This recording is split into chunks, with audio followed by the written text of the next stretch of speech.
బంగారాన్ని విడిపించి ఆ రోజు ఆన్లైన్ రేటుకే మేము కొంటాం. Sharma gold company. నమస్తే రమ్మగారు. నమస్తే జయ. రమ్మగారు, నరసింహస్వామి చరిత్ర మనం అప్పుడప్పుడు సందర్భానుసారంగా మాట్లాడుకున్నాం, కానీ పూర్తిగా ఒక కథ రూపంలో ఎప్పుడు చెప్పుకోలేదు. ఒకసారి చెప్పుకుందామండి. దశావతారాల్లో నరసింహస్వామి పరమాద్భుతమైన స్వరూపం, ఉగ్ర రూపం. శీఘ్రంగా సులభ సాధ్యుడుగా కూడా కనపడతాడు జయ. అవునా రమ్మగారు? అప్పుడు శీఘ్రంగా సులభంగా రాలా, ఇప్పుడు వస్తాడు.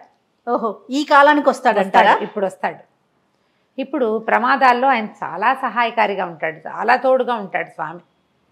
ఎంత హాయిగా, ఎంత ప్రసన్నంగా ఉంటాడో. నరసింహ చరిత్ర చెప్పాలంటే ముందు దశావతారాలు చెప్పుకోవాలి కదా.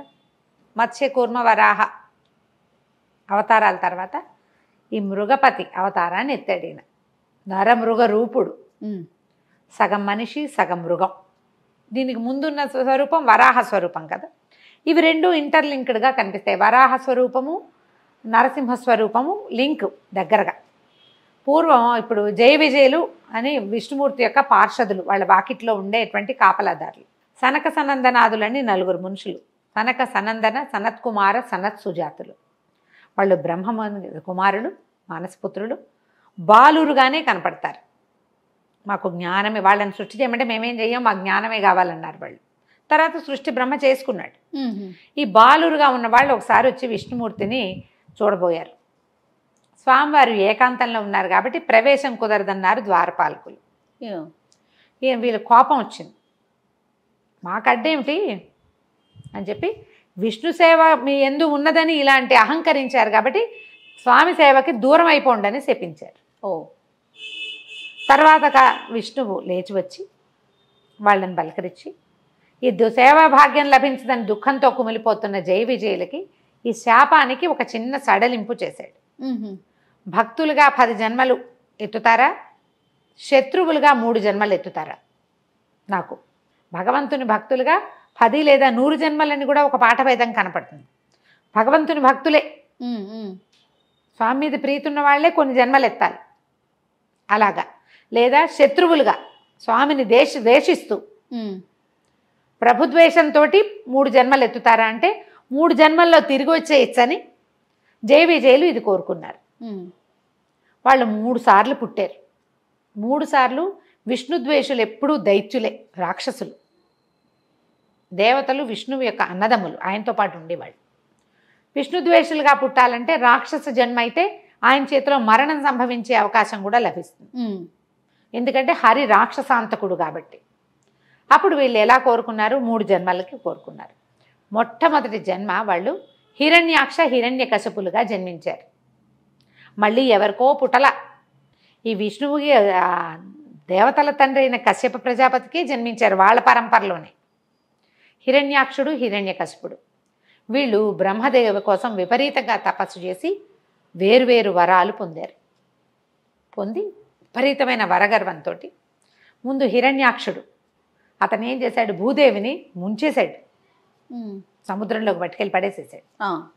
ఆమె నన్ను ఉద్ధరించండి ప్రభు అని కేకలు పెడితే ఈ నీటిలోకి వెళ్ళగలిగే జంతు స్వరూపాన్ని ఎత్తి విష్ణువు హిరణ్యాక్షుడిని సంహరించి భూమాతని భూదేవిని పైకి తీసుకొచ్చాడు. అదే ఆదివరాహ స్వరూపం. ఆ ఆదివరాహ స్వరూపాన్ని ఆశ్రయిస్తే భూ సంబంధమైన సమస్యలు తొలుగుతాయని చెప్తారు వరాహస్వామి. తర్వాత ఎప్పుడైతే హిరణ్యాక్షుడు చనిపోయాడో ఈ హిరణ్యాక్షుడిని చంపినటువంటి హరి మీద పగ తీర్చుకోవడం కోసం హిరణ్యకశిపుడు ఇంకా తపస్సు చేశాడు, ఎంతో తపస్సు బ్రహ్మ కోసం. అప్పుడు విపరీత వరాలు పొందాడు. అతను అడిగిన వరాలు ఏమిటి? నా మరణం మనిషి చేత కానీ జంతువు చేత కానీ కాకూడదు. దేవగంధర్వ కిన్నర కింపురుషాదులు ఎవరూ నన్ను చంపకూడదు. ఇంటా బయట కాదు, ఆయుధంతో కాదు, చేతులతోటి కాదు, పగలు రాత్రి కాదు, భూమి ఆకాశాలు కాదు, అలాంటి మరణం కావాలి. ఎందుకంటే వీళ్ళు మరణం లేకుండా వరం ఇవ్వమని కోరుకున్నారు. మరణం లేకుండా మీకు అమృతత్వాన్ని నేను ఇవ్వలేననేసాడు బ్రహ్మ. మీరు మరణించవలసిందే. అందుకని విపరీత వరాలు కోరుకున్నాడు. అయితే ఆయన తపస్సు చేసే క్రమంలో ఏం చేశాడు? తన భార్య గర్భవతి అయిన లీలావతిని వదిలిపెట్టి వెళ్ళాడు. అయితే ఇతను తపస్సు చేస్తున్నాడు అని చెప్పి దేవేంద్రుడు ఏం చేశాడు? ఆ లీలావతిని తన వెంట తీసుకుపోవడానికి ప్రయత్నం చేశాడు. నారద మహర్షి అడ్డుపడి ఈ గర్భస్థుడైన శిశువు హరిప్రీతితోటి జన్మిస్తాడు. అతను మహాహరిభక్తుడు. అతనిని మనం కాపాడాలి, నువ్వు వెళ్ళిపో, ఈమెను నా దగ్గర అట్టి పెట్టుకుంటానని చెప్పి తన ఆశ్రమానికి తీసుకెళ్ళిపోయాడు. నారద మహర్షి ఆశ్రమానికి తీసుకెళ్ళి ఆయన పడుకున్నా కూడా నిత్యము నారదుడు నారాయణ నామస్మరణ చేస్తాడు. అంతే కదా. హరిబోధ చేశాడు పిల్లవాడికి, ఆ గర్భస్థ శిశువుకి. ఇక అబ్బాయి అలా అందులో మునిగిపోయాడు, లోపల ఉన్న శిశువు. అయితే ఈ గర్భస్థ శిశువు అంటే 9 నెలలో 10 నెలలోనే కదండి. అంటే అప్పట్లో గర్భాలు ఇంత సింపుల్ కాదు, సంవత్సరాలు మోసేవారట. ఆ గర్భంలో ఉన్నంత కాలము అదే విన్నాడు అబ్బాయి. హరి గురించే విన్నాడు. లోకపాలకుడు హరి, లోక రక్షకుడు హరి, సర్వోన్నత దైవం హరే, ఇందుగలడు అందులేడని సందేహము వలదు, చక్రి సర్వోపగతుడు. అది ఆ భావాల్లో పిల్లవాడు ఉన్నాడు లోపల. తర్వాత ఏమైంది, పుత్రోదయం అయింది. పుత్రోదయం అయ్యాక కూడా ఆ పుట్టిన శిశువు కూడా ఈయన అలాంటి బోధే చేశాడు. తర్వాత కాలంలో హిరణ్యకశిపుడికి తపస్సు పూర్తయింది, వరం లభించింది. ఆయన దేవతల మీద దండెత్తాడు. తన భార్యను తీసుకెళ్ళడానికి ప్రయత్నం చేసినందుకు మొత్తం అణిచేశాడు, ముల్లోకాలు జయించేశాడు, ముల్లోకాధిపతి అయిపోయాడు. ఎక్కడా మరణం లేని వాడికి భయం ఏముంది, తెంపరితనం వచ్చేస్తుంది కదా. అక్కడి నుంచి భార్యని కుమారుడిని తీసుకుపోయాడు. ప్రహ్లాదుడిని పేరు పెట్టారు. ఆహ్లాదాన్ని కలిగిస్తాడని ప్రహ్లాదుడని పెట్టారు పేరు. ఇంకా సంతానం కలిగింది, ముందు సంతానం ఉంది, తర్వాత కలిగింది. ఒక్క పిల్లవాడే కాదు, వాళ్ళకి ఇంకా ఉన్నారు పిల్లలు. పిల్లాడు కొంచెం మందుడుగా ఉండేవాడు, యాక్టివ్ కాదు. ప్రహ్లాదుడు యాక్టివ్ వాడు కాదు, కూర్చుని హరినామస్మరణ చేసుకుంటూ ఉండేవాడు. పుట్టుకతోటే వైరాగ్య భావాలు ఉన్నవాడు.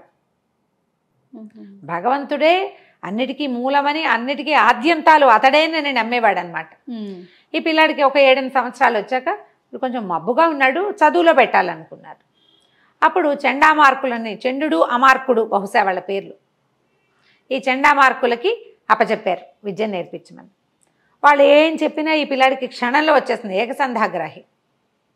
కానీ హిరణ్యకశిపాయ నమః అని తండ్రిని పూజించాలని, తండ్రి సర్వోత్కృష్టుడని అంటే ఒప్పుకునేవాడు కాదు. ఈ దేహాలు పోయేవేవి, ఎప్పుడూ నిత్యుడుగా ఉండే భగవంతుడిని చూడాలి కానీ అనిత్యమైన మనల్ని ఎట్లా పూజిస్తాం, మనుషుల్ని పూజించకూడదు.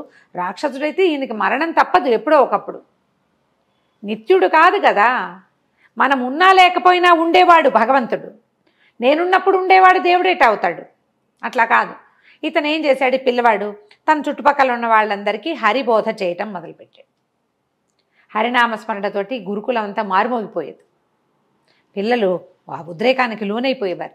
మనం భజన చేస్తుంటే ఉద్రేకం వస్తుంది. అవునవును కదా. నామస్మరణతోటి ఒక రకమైన ఉద్రిక్తత వచ్చేస్తుంది, లోపల నరాలలో ఒక సంచలనం వస్తుంది, దాని మీదకి వెళ్ళిపోతాం. ఈ పిల్లలందరినీ అటువైపు తీసుకెళ్తున్నాడని వాళ్ళు ఏం చేశారు, సరే చెప్తున్నారు, నాయన ఇది వద్దు, ఇది చెయ్యొద్దు, నీ తండ్రి ఒప్పుకోడు, ఆయన హరిద్వేషి శివభక్తుడు అంటే కాదంటాడు ఇతను.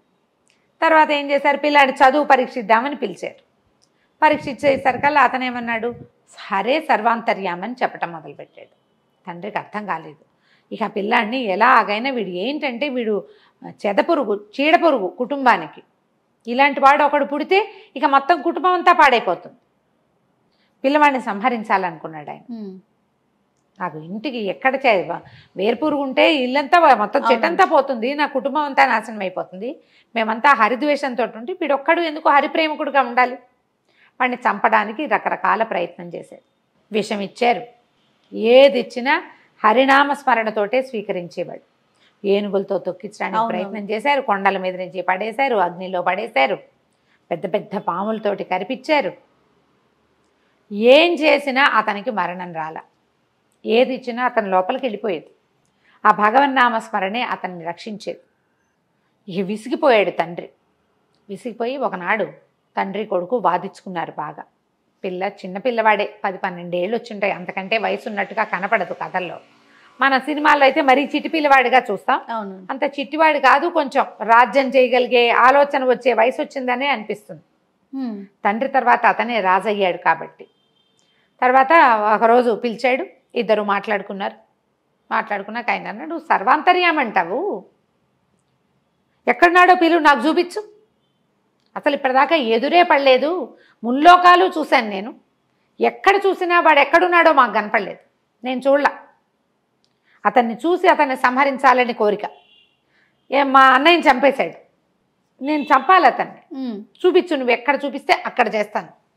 ఇప్పటిదాకా అతని పేరు వింటాం, అతని ఇది వింటాను తప్పిస్తే నేను ఏనాడు అతన్ని చూడలేదు. అంటే నువ్వు చూడాలి అన్న దృష్టి లేదు నీకు. సర్వాంతర్యామి, ఎక్కడ పడితే అక్కడే ఉంటాడు. అసలు ఆ శ్లోకమే, ఆ పద్యమే అది. ఇందుగలడు అందులేడని సందేహం వలదు చక్రి సర్వోపగతుడు. ప్రతి చోట భగవంతుడు ఉన్నాడు, నీలో నాలో కూడా ఉన్నాడు. అయితే ఆయన మంటగా కోపం వచ్చిందనమాట. ఒక స్తంభాలు ఉన్నాయి, వాళ్ళు ఉన్న సభా ప్రాంగణం, ఈ స్తంభంలో ఉన్నాడు అంటే ఎక్కడైనా ఉంటాడు, చూడు నువ్వు అనేసరికల్లా ఇప్పుడు హరి నాకు కనపడాలి, కనపడకపోతే నేను చంపుతానన్నాడు పిల్లవాడిని. ఈ గద పెట్టి ఆ స్తంభాన్ని పగలగొట్టాడు.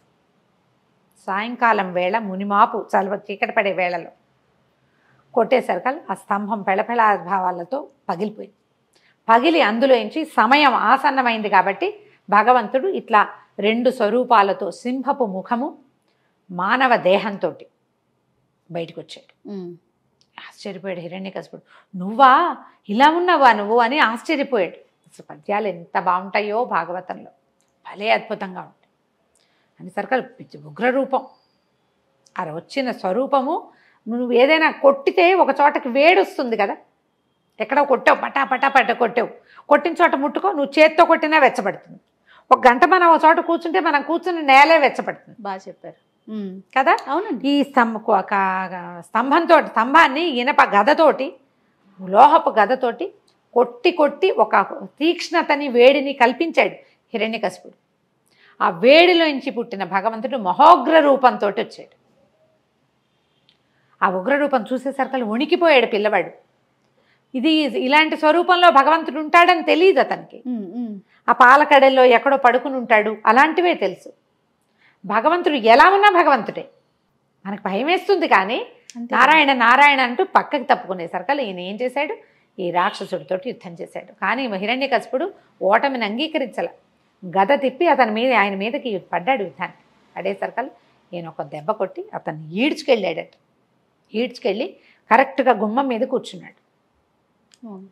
ఆ గుమ్మం మీద, అది ఇల్లు కాదు, వాకిలి కాదు, అతను ఎత్తి తన తొడల మీద వేసుకున్నాడు. భూమి ఆకాశాలు కాదు, భగవంతుని తొడల మీద ఉన్నాడు అతను,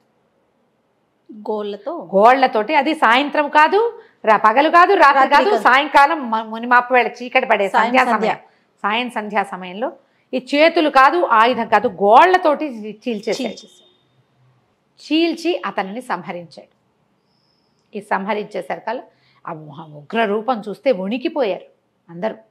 ప్రపంచం చాలా స్తంభించిపోయినట్టు అయిపోయింది. మొత్తం దేవతలంతా దిగి వచ్చేసారట. ఆయన్ని శాంతింప చేయలేపారు. ఆయన ఎంత ఉగ్రంగా ఉన్నాడంటే, ఆహారం తీసుకునే వేళ సింహం ఎలా ఉంటుంది, భక్షించాడని చెప్పం, గోళ్లతోటి చీల్చి సంహరించాడు. అవును అవును. అయితే వాళ్ళు ఏం చేశారు, బ్రహ్మాది దేవతలంతా వచ్చేసారు. లక్ష్మీదేవి కూడా వచ్చిన ఆయన శాంతించాల. ప్రహ్లాదుడి కోసమే వచ్చాడు కాబట్టి అతని ముఖం చూస్తే శాంతిస్తాడని అతన్నే ముందుకు నెట్టి అతనితోటే ప్రార్థన చేయించారు. ఉగ్రత తగ్గిన స్వామి అక్కడ నిలబడల. ఆ విచిత్ర స్వరూపంతో ఆయన బయటికి వెళ్ళిపోయాడు. ఎప్పటికో శాంతించాడని చెప్తారు. అలా వెళ్ళిన ఆయన సింహం ఎందులోకి వెళ్తుంది, అడవుల్లోకి, కొండల మీదకి వెళ్ళిపోతుంది. అట్లా మొత్తం ఆయన సంచరించిన భూభాగాలన్నిట్లలోనూ ఒక్కొక్క దేవాలయం నిర్మించబడిందని చెప్తారు. అట్లా ఆయన సంచరించిన ప్రాంతం బయటికి వెళ్ళిపోయి సంచరించాడు. ఎక్కడెక్కడ ఆయన ఆగాడో వెళ్ళిపోయాడు. ఎక్కడ ఆగాడో అక్కడ ఒక ప్రత్యేకమైన దేవాలయం, ప్రత్యేకమైన కథ వచ్చింది. సింహాచలం కాదు, మనకి అహోబిలం. ఆ అహోబిలంలో ఆయన అసలు అది జరిగిందే అహోబిలంలో ఉంటారు. అహోబిలం మనం కొండ మీదకి పైకి వెళ్తుంటే ఒక పెద్ద ఇది కనపడుతుంది, సభాభవనం అంతా పగిలిపోయి ముక్కలుగా. అసలు అదే హిరణ్యకశిపుడి భవనం అని చెప్తారు. ఎంత పెద్ద పెద్ద కట్టడాలుగా కనిపిస్తుంది. పైన ఉక్కు స్తంభం అనే ఒక స్తంభం ఉంది, ఉగ్ర స్తంభం. ఆ స్తంభం నుంచే స్వామి ఆవిర్భవించాడని కూడా చెప్పబడుతుంది. అహోబిలంలోనే ఈ కథ జరిగిందంటారు. ఆయన ఎన్నో ప్రాంతాల్లో, అటవీ ప్రాంతాల్లో సంచరిస్తే ఆ సంచరించిన చోటల్లా ఒక్కొక్క దేవాలయం చొప్పున చాలా ఉన్నాయి. పెంచెలకోన అలా బోల్డన్ని దేవాలయాలు ఉన్నాయి. ఒకసారి నరసింహ క్షేత్రాలన్నీ లైన్గా చెప్పుకుందాం. తప్పకుండా అండి. అక్కడి నుంచి ఏమైంది, లక్ష్మీదేవి శాంతించలేదు, ఆయన ఉగ్ర రూపంతో తిరుగుతున్నాడు. ఆయన్ని శాంతింపజేయాలి, మళ్ళీ వైకుంఠ ప్రవేశం చేయించాలి. అప్పుడు లక్ష్మీదేవిలో ఉన్నటువంటి సాత్విక కళని, ఆమెలో ఒక రాజసిక కళ కూడా ఉంది, కోపం, ఆమె తొందరగా కోపం వస్తుంది ఆవిడికి కదా, కదిలి వెళ్ళిపోతుంది. ఆమెలో సాత్విక కళ ఉంది. ఆ సాత్విక కళని చెంచులక్ష్మి రూపంలో జన్మింపజేశారని, ఒక చిన్న బాలిక రూపంలో ఆ సాత్విక కళకి ఆకర్షితుడై ఆయనలో ఉన్న ఉగ్రం తగ్గిపోయిందని చెప్తారు. చెంచులక్ష్మిని వివాహం చేసుకుని ఆయన శాంతపడిపోయాడు. తర్వాత ఆ లక్ష్మీ కళ, ఆ సాత్విక కళ ఆయనలోకి ఐక్యమైపోయాక ఆయన మామూలుగా విష్ణు స్వరూపంతో పైకి మన వైకుంఠానికి వెళ్ళిపోయాడని చెప్తారు. ఎలా వైకుంఠానికి వెళ్ళాడు అనేది ప్రత్యేక కథనంగా చెప్పబడదు. ఇలాగ విష్ణు పురాణం చూస్తే కనుక ఈసారి మళ్ళీ చెప్తాను ఇంకొకసారి వివరంగా. ఈ ప్రహ్లాదుడి కోసమే ఇలాంటి స్వరూపాన్ని చూపించాడు ప్రపంచానికి. అది ఇప్పుడు ఈ మన ఏమంటారు దీన్ని, పరిణామ క్రమంలో చేపగా, కూర్మంగా, వరాహంగా, తర్వాత సగం మానవ దేహం, సగం దీంతో మృగదేహంతో, మృగముఖంతో జన్మించి ఆ తర్వాత వామనుడిగా జన్మించి పూర్తి స్థాయి మనిషి బాల రూపంలో, అదే వామన రూపంలో, ఇట్లా పరిణామక్రమం కూడా ఇక్కడ చూపించబడింది అని చెప్తారు. ఈ ప్రత్యేకమైన ఈ స్వరూపాన్ని అర్చించిన, ఆరాధించిన అపరిమితమైన ఐశ్వర్యం లభిస్తుందని, చాలా ధైర్యం వస్తుందని, రణోద్రేకంలో ఉన్నవాళ్ళు, ఎక్కడైనా యుద్ధానికి వెళ్ళాలని భావించేవాళ్ళు, పోట్లాటకి దిగేవాళ్ళు నరసింహస్వామిని తలుచుకుని ఆయన్ని ప్రార్థించి వెళ్తే విజయం లభిస్తుందని చెప్తారు. కరావలంబ స్తోత్రం లాంటివి చేసుకుంటే స్వామి తన చెయ్యి అందిస్తాడు మనకి. ఇప్పుడు ఇది ఊరికే అతన్ని చంపటమే కాదు, ప్రపంచానికి ఎలా చూపించాడు, మనం సంసారంలో పడి కొట్టుకుపోతూ ఉంటాం. హిరణ్యకశిపుని ఉద్ధరించాడు, సంహరించటం కాదు కదా అది. అవును అవును, ఒట్టి సంహార క్రియ కాదు జరిగింది, ఉద్ధరణ క్రియ జరిగింది. మనని కూడా భగవంతుడు ఈ సంసారంలో నుంచి ఉద్ధరిస్తాడు ఈ స్వరూపంలో ఉన్న ఆయన. అలాంటి ఈ స్వరూపాన్ని నిత్యం తలుచుకోవచ్చు. బోళ్ళని దేవాలయాలునే, కుదిరితే ఏదో ఒక దేవాలయంలో దర్శనం చేసుకోవచ్చు. ఆ కథ తలుచుకుంటే ఎంత రోమాంచంగా ఉంటుంది, అద్భుతమైన కథ కదా. మళ్ళీ ఇంకొకసారి మనం దేవాలయాలను గురించి చెప్పుకోవచ్చు. అందులోనూ మీ నోటి వెంట వింటుంటే రమ్మగారు మహాద్భుతం అండి. నమస్తే.